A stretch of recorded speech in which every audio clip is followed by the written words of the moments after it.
তার কিন্তু নিজের জীবন বিলিয়ে দিতে রাজি আছে। আমরা ভুল করেও এমন সিদ্ধান্ত নিতে যাবেন না। এখানে যারা আছে তারা সবাই কিন্তু জীবন বিলিয়ে দিতে রাজি আছে। আপনাদের মধ্যে আহ্বান জানাবো, আপনারা সরকারের ঊর্ধ্বতন মহলে আলোচনা করুন, তাদেরকে বোঝান, আমাদের সাথে আলোচনায় বসুন। আমরা আলোচনা করতে রাজি আছি। আলোচনা করে সরকারকে সিদ্ধান্ত নিতে বলুন। 30 লক্ষ ভোটার তাদের প্রয়োজন। আপনি হাতে গোনা 70 থেকে 80 জন ঠিকাদার তাদের প্রয়োজন। যদি ঠিকাদারি প্রথার বিলুপ্ত না হয়, যদি ঠিকাদারি প্রথার বিলুপ্তির ঘোষণা না আসে, তাহলে আমাদের এই অবস্থান কর্মসূচি আমাদের চলবে।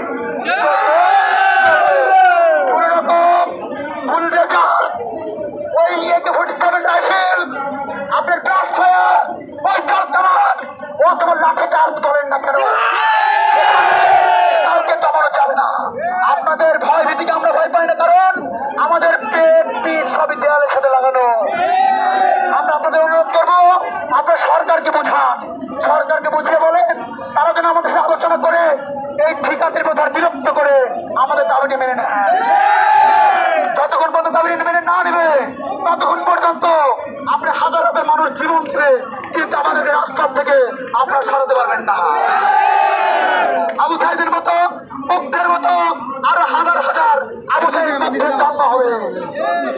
হাজার হাজার আবু সাইদ মুগ্ধ রক্ত দেবে, তবু এই আউটসোর্সিং নামক এই আউটসোর্সিং নীতিমালা 2018 বাতিল এবং ঠিকাদের মধ্যে বিলুপ্ত করে আমাদেরকে সব প্রতিষ্ঠানের মাধ্যমে নিয়োগ প্রদান করতে হবে।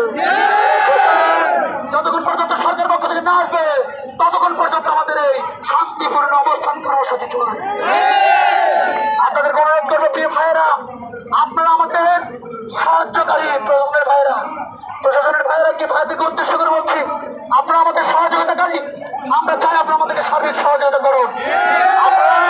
আপনারা সরকারকে বোঝান, সরকারকে বোঝান তারা যদি আমাদের এই বিষয়টি আমলে নিয়ে আলোচনা করে একটি সমাধান করে, তাহলে আমরা একটু দেরি করবো না। আমাদের সমস্যার সমাধান হওয়ার সাথে সাথে আমরা তার কর্মস্থলে ফিরে যাব।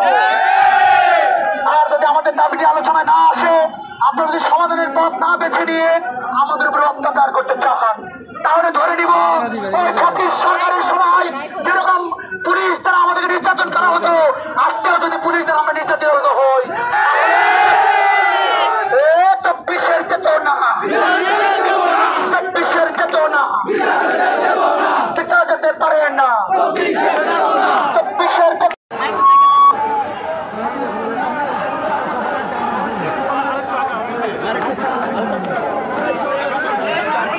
ইতিপূর্বে আমরা দেখেছিলাম যে আপনারা শাহবাগে আসছিলেন, ওইখানে আপনাদের কিন্তু সকল রকমের সহযোগিতা আমাদের পুলিশের পক্ষ থেকে আমরা করেছিলাম। আমরা চাই যে আমাদের আইন শৃঙ্খলা সংক্রান্তে কোনো বিষয়ে ব্যাঘাত না ঘটুক, আমরা আপনাদের সর্বাত্মক সহযোগিতা করবো, কিন্তু সেটা শুনতে হবে আমাদের কথা। যদি না শোনা হয়, সেক্ষেত্রে হচ্ছে আমাদের নিয়ম অনুযায়ী যে ব্যবস্থা, সেই ব্যবস্থা নিব। আজকে যে তোমরা যেখানে এই প্রেস ক্লাবের মতো একটা জায়গায় এখানে আসছো, ঠিক আছে, এখানে আসলে আমার সমস্যা নাই। এর আগে তোমরা ছিল হচ্ছে শহীদ মিনারে, শহীদ মিনারে কিন্তু আমরা কোনো কিছু করেছি তোমাদের না, কোনো কিছুই করে যাইও নাই। যে ঠিক আছে, তোমাদের আন্দোলন তোমরা করো, তোমাদের দাবি যদি যৌক্তিক হয়, সরকার আছে, রাষ্ট্র আছে, সংশ্লিষ্ট কর্তৃপক্ষ আছে, তারা এটা দেখে এটা তোমাদের কথা শুনবে, এই অনুযায়ী ব্যবস্থা নেবে। কিন্তু যখন তোমরা এসে রাস্তার উপরে দখল করলা, এটা তো ঠিক করো না। এই রাস্তা তোমরা কেন দখল করবা? তোমরা এইখানে জনদৈর্ঘ্য করছো, এখানে স্যার আমরা তো অনেক বড় দুর্ভোগে আছি, আমরা প্রতিদিন দুর্ভোগে আছি স্যার। জনগণের মধ্যে পড়ি না, আমরা কি জনগণের মধ্যে পড়ি না? আমরা কি জনগণের মধ্যে পড়ি না? আমরা দেশের নাগরিক না? আজকে কিন্তু কোনো জায়গায় তোমরা যে যা বলতেছো, এই তো দেখা করার সুযোগ না। আজকে কে আছে, কার সাথে দেখা করবা? দেখা করলে আমার সাথে করতে হবে, আমি আছি। এখন আমি তোমাদের সামনাসামনি আছি বা তোমাদের সামনে মুখোমুখি হচ্ছি, তা আমার মুখোমুখি হওয়ার কোনো ইচ্ছা তোমাদের নাই, মানে তোমাদের সাথে আমার মুখোমুখি হওয়ার কোনো ইচ্ছা নাই। তোমরা যদি আমরা বারবার বলার পরেও এখন বলে যাচ্ছি, যদি না শোনো, যদি না শোনো, একইভাবে তোমরা যদি থাকো, তাহলে কিন্তু আমাদের ব্যবস্থা আমরা নিব।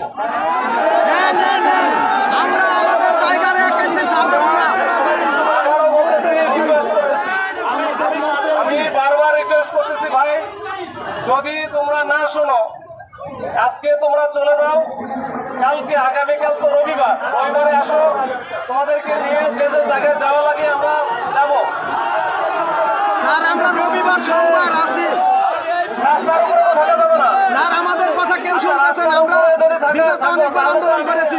আমার মতো করার নাই। তোমাদেরকে আমি সময় দিলাম, ভাই 10 মিনিট সময় দিলাম, তোমরা চলে যাও, কালকে এসো, কালকে এসো। তোমাদের 10 মিনিট সময় দিলাম, এরপরে তুমি যদি করো তাহলে তুমি অবৈধ জনতা হবা। আর অবৈধ জনতার জন্য যা যা ব্যবস্থা আছে তাই হবে।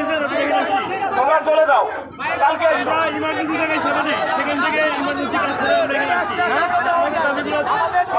রাস্তা ছাড়ো, রাস্তা ছেড়ে সাইডে থাকো, রাস্তা ছেড়ে সাইডে থাকো। স্যার আমার কথা শুনেন, একটু পিছাও।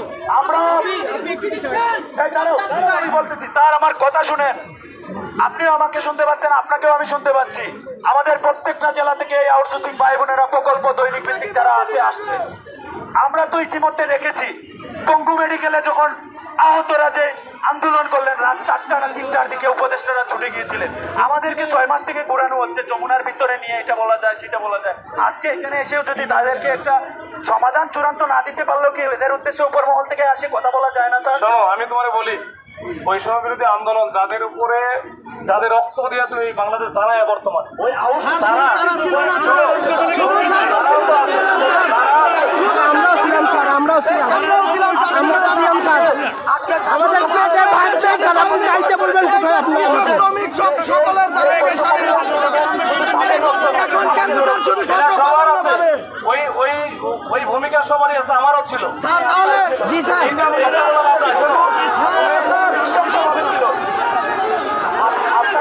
আমরা কেন স্যার বঞ্চিত হবো? আমরা কেন বঞ্চিত হবো স্যার?